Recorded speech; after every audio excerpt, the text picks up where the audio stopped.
Hey everybody, thanks for joining me on day 9.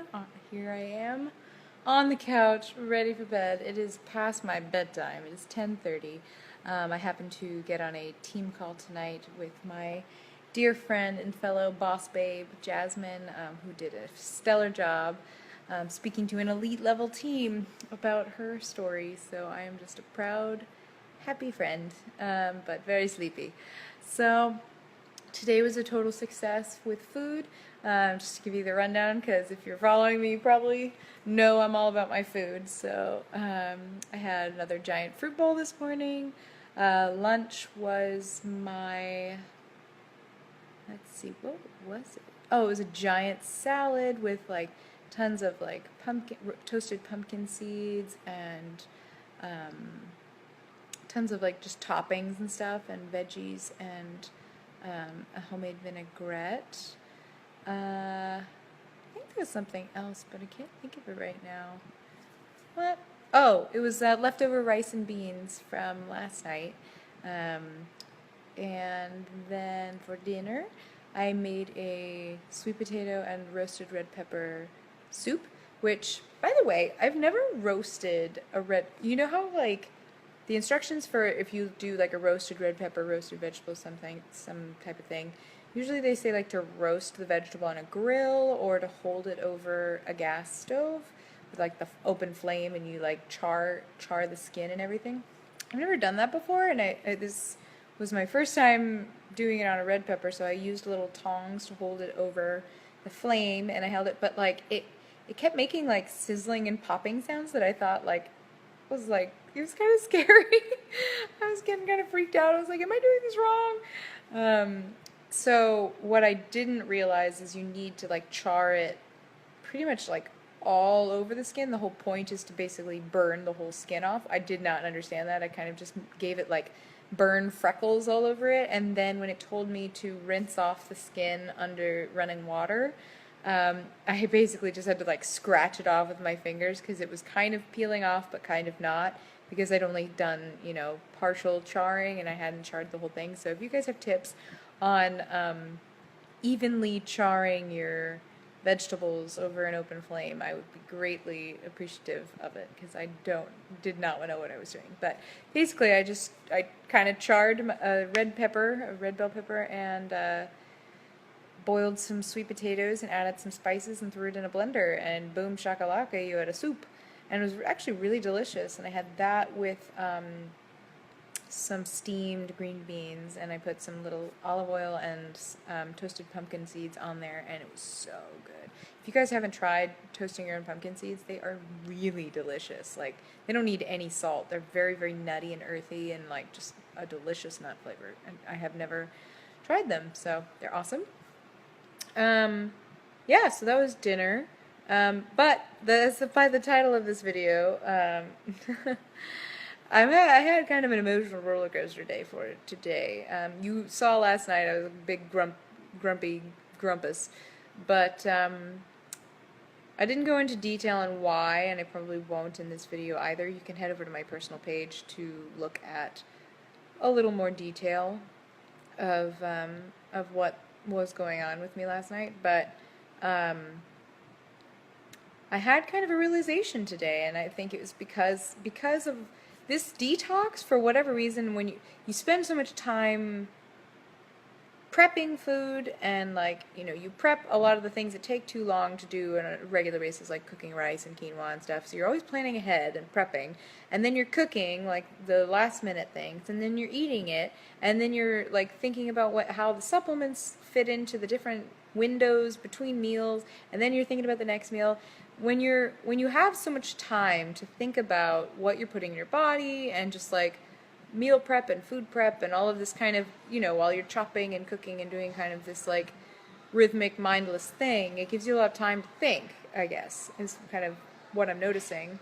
And because you just have a lot of energy and you're like very, I don't know, excited about what you're doing, it just brings out a lot of thoughts, and I've noticed a lot of reflection going on in the last few days. But what I did come to realize today was that Basically, I'm someone who has kept, I call it keeping score. I've kept score my whole life, probably since a young age, because um, I was one of those kids that just really, really wanted to be liked. I was a people pleaser, and I was a little bit overweight most of my, young childhood and elementary school, and I just wanted to be liked, and I wanted to have friends, and so I would do anything to be friends with people when I was a little kid. And when I realized that that was unhealthy and I was being used and, discarded by people, I kind of got tougher on the way I kept friends, and that turned into I want all of my friends to treat me fairly. Like how I would treat them is how I want them to treat me, which, golden rule, it's a normal thing.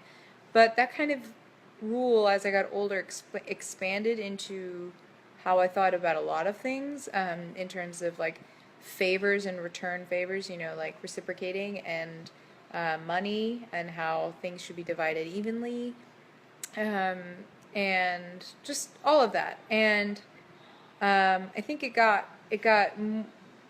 more and more toxic as I got older, because it was a rule rather than kind of a perspective, if that makes sense. So money got very, very precise, and it got to the point of keeping spreadsheets and stuff. This more money more applies to either me and Matt, or roommates, and like shared bills with people, not necessarily like going out to dinner together or something. I mean more like people who I theoretically was friends with, like roommates or something, or obviously my significant other, and being very precise about how much I spent versus how much he spent, or how much I spent versus my roommate spent. And I got very kind of particular about all of that, and by actions as well, not just money. And it got to the point where, because of an event last night and like some really, really nasty sides of people being shown to me, that I realized that I was bringing it on myself, that people were showing those nasty sides to me because, I guess it wasn't necessary for me to bring out exact fairness and exact equality. If I had just kind of let it go and not been so precise about it, I wouldn't have been suffering. And yeah, it's always good to keep track and make sure that you're not getting totally used and abused and your money just being spent willy-nilly. But when it's really not a significant difference, is it really worth the emotional effort to go confront the person about them owing you money or something like that? And I just kind of had that realization that I don't want to live a life of tit for tat, or, scratch my back, I scratch yours. I don't want to expect fairness and expect equality out of everything and everyone in my life, because I know that's totally unrealistic, and it's only going to irk me. I'm the only one affected by that perspective. Like, the world is going to be the world, and if I'm sitting here expecting it to be fair to me, or expecting others to respond the same way, like do exactly as I do, I'm only going to be disappointed. So I just kind of came to that realization that I just need to let go of my very kind of in the box understanding of what fairness and reciprocation means. And kind of, one of my friends put it in a great way, that sometimes 2 doesn't always equal 2. Sometimes like 4 equals 2, or A equals 2, or apple equals 2. You just return favors and you return kindness, for as much as you can. And if you see a great, enormous, noticeable disparate, difference between you and another person, then you can realize that that's a not friendship you need to pour into. But if you do know that you're pouring into a friendship that is worthwhile and is reciprocated, you don't need to keep tit for tat. And I think that I really needed to learn that lesson, and for whatever reason that came into my life during this detox. So I think it was a lesson well learned. It was a bit of a roller coaster today. I didn't have much energy, didn't have much drive. And with the wonderful graces of being a coach and working from home, I had the ability to really take the time to reflect and journal and relax and kind of forgive myself for taking this day to just be me, to have me time. So, food day was great.